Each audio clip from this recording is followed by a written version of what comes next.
It's a great pleasure to talk to you, to have this intercontinental conversation here, which is a really weird setup, but life goes on, and the fight for the environment as well. Yes. So we must not stop. I would like to learn a little bit more about you, about your backgrounds. So what did you bring to the rivers and to the dams? Let's see, my training I'm a scientist by training, and I studied stream geomorphology and hydrology in graduate school. And the more rivers and how they function, the more I understood the damage that dams can do to river health. And not only in the United States, dams, by damaging river availability of fish, dams also damaged many of the native cultures here in the United States that existed before European settlement. But those cultures were seriously damaged when the dams were built, and the fish no longer came up to feed people that relied on them. So I learned about the ecological and societal impacts of dams. And then after I finished my graduate work, I eventually learned that people in the eastern part of the United States were actually working to remove dams.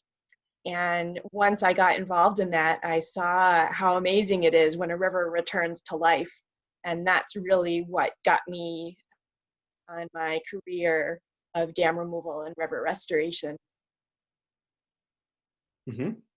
And how long do you work for your dam removal project?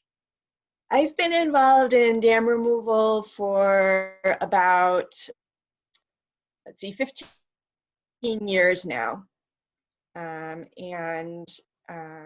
I've been with the Division of Ecological Restoration in Massachusetts, where I now work, for the last 12 years. Mm-hmm.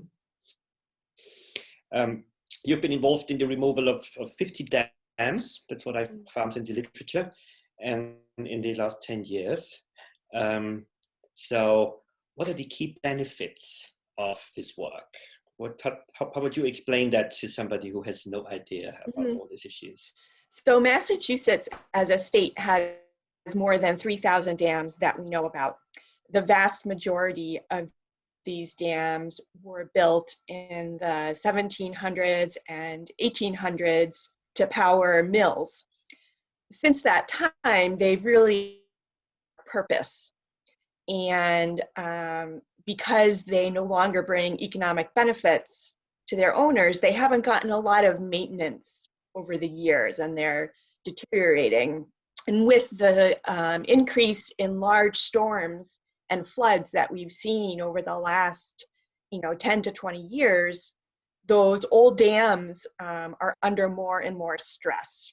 And we're starting to see that during these floods, dams are stressed, and there's always a couple catastrophic blowouts. So the major benefits that we've seen from removing dams are multiple across many facets. And the number one thing that people are excited about is that when you remove them, you improve public safety, and you remove the threat of a catastrophic blowout. From my perspective as a river scientist, you also gain tremendous environmental benefits. So fish are able to move upstream. That is very important to Massachusetts residents who care about the environment. There's also improvements to water quality, which are important. We all need clean water. Floodplain function improves. You gain floodplains that are able to store floodwaters instead of being buried underneath artificial ponds. That is of great interest to society, and also to those of us that love floodplain wetlands and habitats. So there's really, many benefits to this work, not just environmental, but also public safety and financial. Mm-hmm. You write in the presentation I got provided with that the dam removal creates or maintains more than 12 jobs per every million spent. Mm-hmm. How is this compared because I think economy is a big issue now, because we're at the brink of a major global economic crisis. So Yeah. these economic arguments might play into it also very much. How is the economic benefit from dam removal compared to a dam construction, for instance? Yeah, so as you have pointed out, we did some research into the economic impacts of dam removal. We also looked at similar types of projects such as culvert replacement, which has similar types of benefits. And we found that for every $1 million spent, the project creates or maintains around 12.5 jobs. What we've seen is that compares and is very similar to job creation rates of big infrastructure projects. So highway projects, bridge construction, dam construction projects, those major infrastructure projects are big job creators. And dam removal creates jobs just the same. It's very similar. You're working with engineers, you're hiring construction companies, you're ordering materials that you need for the dam demolition process. So it creates, it compares very favorably to these large, road building and other types of infrastructure projects. Mm-hmm. And what is the long-term benefit? Because I mean, if you run a hydropower station, this keeps on producing something positive for the society. But if you remove the dam, the technical infrastructure is gone, and there's just the river free again. But nobody earns money by that. Did you also do some assessments of the long-term benefits, also considering tourism or some other aspects which might be brought back by a healthy river? We have not, in Massachusetts, we have not done long-term economic studies. I believe there have been studies done in other parts of the United States, but we have looked at it from the dam owner's perspective. So a dam owner, remember, most of these dams in Massachusetts, they don't have any hydropower benefit. These are dams that were built to power mills. They're small. They, the tallest might be 30 feet tall. They are not able to provide hydropower. So, however, because they're falling apart, they require the owners to invest significant resources to bring them up to modern safety standards. And the longer someone owns a dam, the more they have to invest for that reason, because the dam just gets older and continues to fall apart.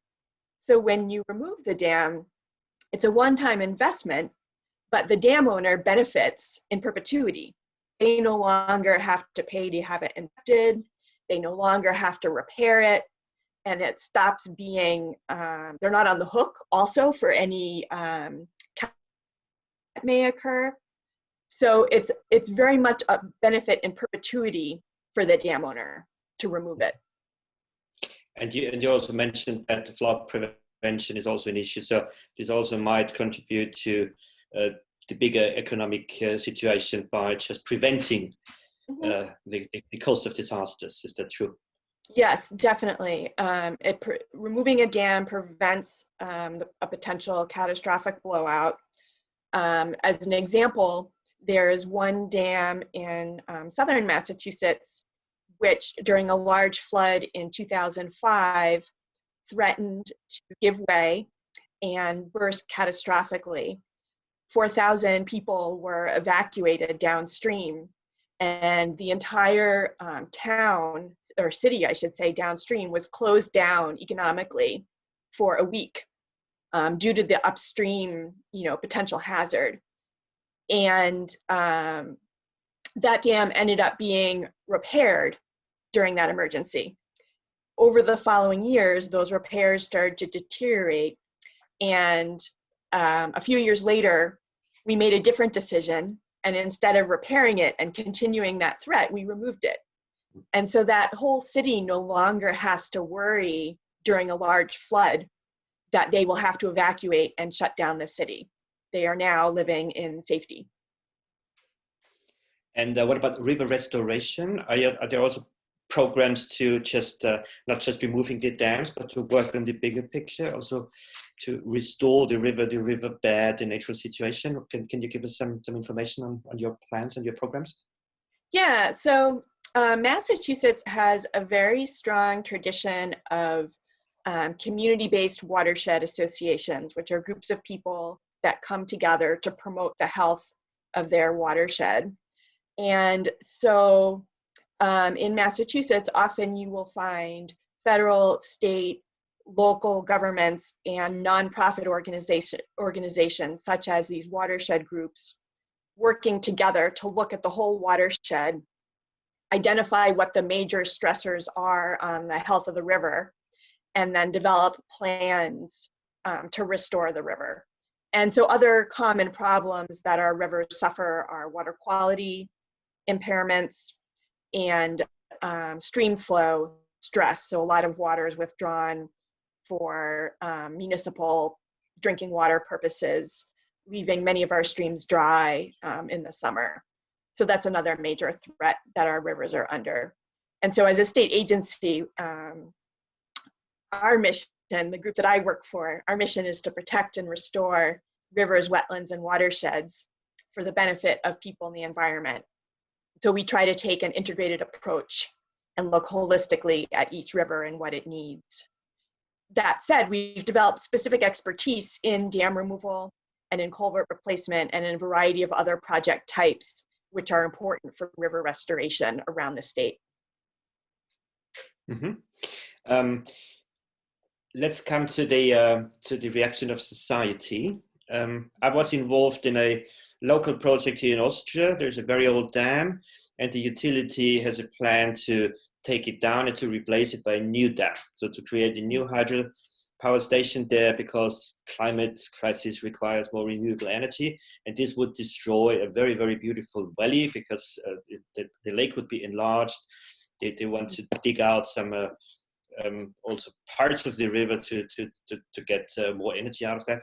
And then there was the proposal by conservationists that the dam should be removed, because it's a small hydro plant and it doesn't add a lot to the electricity production in Austria.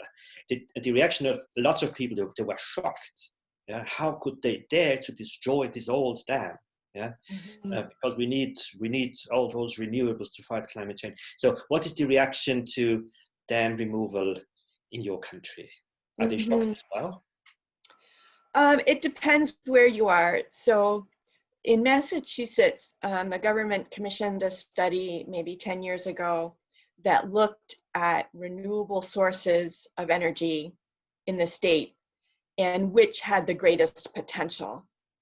And what they found is that because Massachusetts rivers are small and not very steep, statewide, hydro did not have the same potential that wind energy and solar energy have. And so the state made a decision at that time to do what it could do to facilitate wind and solar because of the significant potential, and not to invest so much in hydropower, in new hydropower, because the potential just isn't there in comparison. And so for a government investment, it was not a good, would not have a significant for the investment. So once that sort of overall respect came about, I think state policies have really tried to help with these other forms, the solar and the wind, and just haven't really focused on hydro. And so often what we find in our program is that dam owners on their own explore hydropower for their dams. And what they'll find is that the cost of repairing the dam to bring it up to modern safety standards and building a hydropower plant and getting hydropower permitted far outweighs the limited amount of power that would then be generated. And so they'll investigate that first, and then they'll realize, oh, I can't do that. It's not economically feasible. The power that would result is minimal. therefore, let me now look into removing this dam. In Massachusetts, and in most of the country, dam removal decisions are made by the owner. And so it's really up to the owner to decide what they want to do with their dam. The government can sort of facilitate or make certain decisions easier or harder, but the owner makes their own choice. And so if it's not economically beneficial for them to do hydropower, then they won't do it. Mm-hmm. That's interesting. So we can learn a lot from the US, actually. I'd like to come back briefly to the reaction of society, because as I told you here, they were shocked about the simple idea to remove the dam. Yeah. Yeah. So did you have this reactions as well, that they say, oh, Mm-hmm. this is an achievement of Yes. of humankind to build this beautiful dam, so this shouldn't be, this is anarchist, whatever, it should be taken down. Yes, absolutely, absolutely. When dam removal started in this region, say maybe 15 years ago, the whole idea was completely foreign and counter to everything that people believed about rivers and dams. Dams were viewed, like you say, as being this sort of monument, in our case, to early European settlers. And people felt like if you took out a dam, then you were losing the history of your community. Not only losing it, but willfully destroying, the history of your community. And furthermore, some people also thought that removing a dam was environmentally illegal, because when you remove a dam, you remove the pond behind the dam, and it changes to a river. And people felt like that was destroying, a critical habitat. And you can't blame people for feeling this way, because it's what they learned and what they know and what they believe. So for the first few dam removals, we had to beg people, like, please, please, please, will you let us remove your dam, just so we can show it's possible. And it was extremely difficult. And so the first few were not dams that were particularly exciting from an environmental perspective. Some of them were extremely small, but we just needed a few examples to show, look, this is what this looks like. We can do all kinds of historical interpretation and studies that will help people remember the function of the dam and what it did for this community back in the day. So the first few years were extremely challenging from that perspective. Even now, there's always people that will be passionately attached to a dam and its history. But the more dam removals we did, the more people became accustomed to it. And the more people saw the results afterwards, the more they said, oh, this, I thought this would be terrible. This isn't terrible. This is kind of neat. I actually like this. So it's kind of, awful, because you have to really make a case by doing it. And yet it's hard to do it, before you've made the case. But once you get over that initial hump and people see the results, their perspectives can really change. Mm-hmm. So it's important to create models and examples, and to showcase that nobody will die if the dam is gone. So, yeah, even if it's not the dam that you might have wanted to remove, like there's still some that we would love to remove, but the owner's not ready, or the community just wants the dam too much. And we know that those projects are just not going to happen now. And so we focus on the ones where the owner is ready. And over time, we're able to move more towards the ones that we would really like to remove. Mm-hmm. And what did prove to be the most convincing argument or hook for dam owners or for local society to agree actually with the removal of the dam? Mm-hmm. For the owner, it's almost always money. So if it is less expensive to them to remove their dam than to repair it, and they're required to do either one or the other, they will choose the thing that costs them the least. So that has been the biggest argument. We're lucky that there are a number of government agencies that provide grants. They won't pay the full cost of a dam removal, but they provide enough of an incentive that from the owner's perspective, it may be less expensive or equally expensive to remove it. And then on our end, our division's job is to provide the hand-holding and the technical assistance, the grant writing, the project management, to help the dam owner with engineering and design, help them through the permitting process. And so the combination of the incentive funding plus the help can really persuade a dam owner to consider removal. Often that doesn't happen until their dam is in such bad shape that they're forced to make a decision. Like it gets to that point where it's either going to fall apart on its own, or they have to invest a ton of money to repair it, or they have to remove it. And that decision is staring them in the face. And then that is often when they will ask for help. There are a few dam owners who are more proactive than that. They kind of look down the road and they say, okay, I can see the writing on the wall. In 10 years, this is going to be a problem. I'll deal with it now. But most, because of financial pressures, postpone dealing with it until they absolutely need to. Mm-hmm.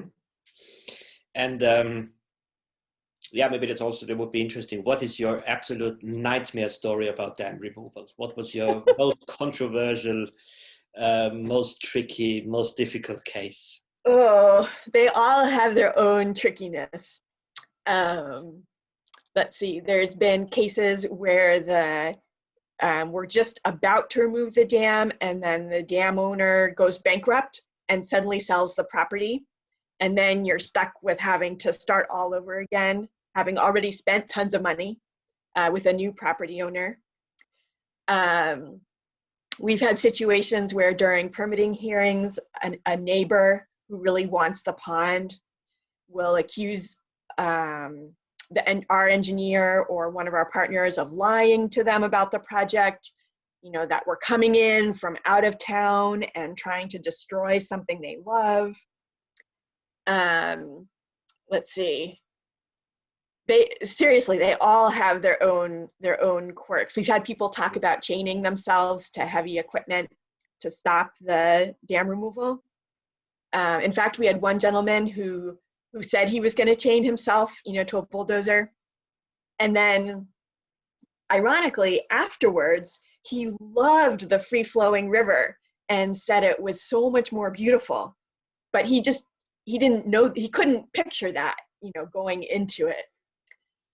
So, yeah, we could probably, you and I could probably share a lot of stories about these kinds of things. Okay, thank you. We've got just only a few minutes left. I think a potentially very important question is now in relation to the situation we have now globally with the corona pandemic. What do you think about dam removal in this context? Is this something which should be set aside and replaced by something which could be more wise to invest budget, or should this be continued because this has long-term positive effects on society? What is your thinking about dam removal in times of corona? Mm-hmm. I think dam removal is a wise investment during economically challenging times. And I'll tell you why I say that. When you invest in dam removal, you are also investing with one investment, you are investing in public safety, you are investing in climate adaptation, you're making your communities more resilient, you're restoring the environment and protecting nature for the long term, you're removing a major liability, and you're putting people back to work. All of that for one investment. All of those benefits, resulting from one investment. And so to me, that makes projects like dam removal paramount and crucial during these times, because we all want clean water. We all want improved public safety. We want to adapt to climate change. We want to prevent future flood damages. And we all want a healthy environment and to put people back to work. And this is an easy and cost-effective way to do that. You convinced me. Thank you very much. So finally, maybe to wrap up the conversation a little bit, what would be the 3 take-home messages for the viewers of this video? What they should remember? 3 take-home messages. I would say, to people out there who are watching and listening that love rivers, that there's nothing more exciting than seeing a river come back to life after a dam removal. To those who are concerned about money and fiscal investment, I would say that dam removal creates jobs, that it removes liabilities, that it is a great benefit for dam owners themselves. And for those who are thinking long-term, about changes in the climate and what we can do to adapt to climate change, I would say that dam removal and removing the future flood threat is a perfect way to go. So dam removal brings multiple benefits and can really bring people together for that reason. Thank you. Thank you. Thank you. Is there anything I missed? Is there anything you would like to add? An answer to a question which was not asked. Which was not asked. I would say I think the things that come together to make dam removal feasible in the U.S. are the dam safety laws that require a dam owner to keep their dam in good repair or to remove it. The incentive funding, policies that make dam removal feasible in terms of environmental regulations. Support from local community groups and environmental groups is key in helping the public understand benefits. Having a few projects to demonstrate success is key. And then finally, actually helping dam owners through hands-on technical assistance is another one of the most important things that can help dam removal get going. So that's what I would leave you with. Mm-hmm. Thank you. Thank you very Thank much. you. Stay healthy and all the best. Thank you. Best wishes to you as well. Thank you. Thank you.